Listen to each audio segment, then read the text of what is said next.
প্রিয় রাজশাহীবাসী, আপনারা যারা আপনাদের সন্তানদেরকে সুন্দর হাফেজে কোরআন বানাতে চান, আপনাদের সন্তানদের তেলাওয়াত শুনে যদি আপনাদের হৃদয়কে আপনারা বিগলিত করতে চান, আমি মনে করি রাজশাহীর জামিয়া আবু বকর রাদিয়াল্লাহু তাআলা আনহু আল আরাবিয়া মাদ্রাসাটি হবে শ্রেষ্ঠ একটি প্রতিষ্ঠান। অতএব আর দেরি কেন, আপনার সন্তানকে অবশ্যই জামিয়া আবু বকর রাদিয়াল্লাহু তাআলা আনহু মাদ্রাসায় আজই ভর্তি করিয়ে দেন।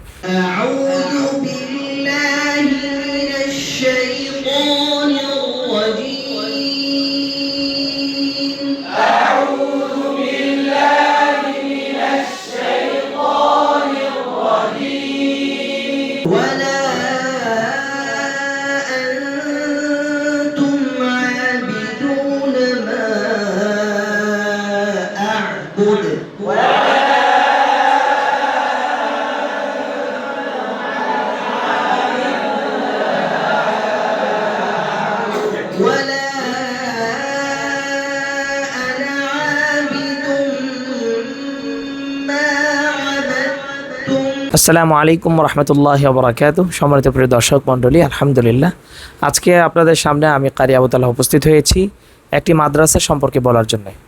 আলহামদুলিল্লাহ, রাজশাহী অত্যন্ত সুন্দর একটি জেলা, যে জেলার প্রশংসা বাংলাদেশের সকল মানুষ করতে বাধ্য হয়।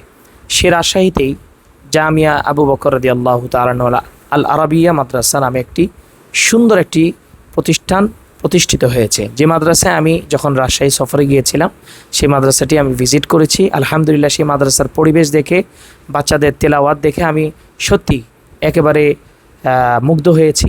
এবং সেই মাদ্রাসার ছাত্রদের প্রতি যে শিক্ষকরা যেরকম মেহনত করেন, বিশেষ করে আমার সাথে রয়েছেন আন্তর্জাতিক খ্যাতিসম্পন্ন হাফেজে কোরআন, একাধিকবার জাতীয় পুরস্কারপ্রাপ্ত, বিভিন্ন জাতীয় টেলিভিশনের নিয়মিত কারি জনাব হযরত মাওলানা হাফেজ কারি আসজাদ হোসেন সিয়াম হাফিজাহুল্লাহ।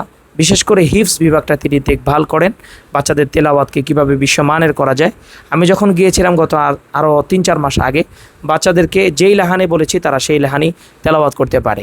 অতএব প্রিয় রাজশাহীবাসী, আপনারা যারা আপনাদের সন্তানদেরকে সুন্দর হাফেজে কোরআন বানাতে চান, আপনাদের সন্তানদের তেলাওয়াত শুনে যদি আপনাদের হৃদয়কে আপনারা বিগলিত করতে চান, আমি মনে করি রাজশাহীর জামিয়া আবু বকর রাদিয়াল্লাহু তাআলা আনহু আল আরাবিয়া মাদ্রাসাটি হবে শ্রেষ্ঠ একটি প্রতিষ্ঠান।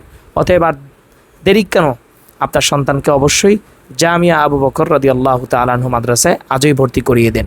ইনশাআল্লাহ আমিও যখন রাজশাহী সফরে যাব, আমি উক্ত মাদ্রাসাতে সময় দেব ইনশাআল্লাহ। সকলে ভালো থাকবেন, সুস্থ থাকবেন। আসসালামু আলাইকুম।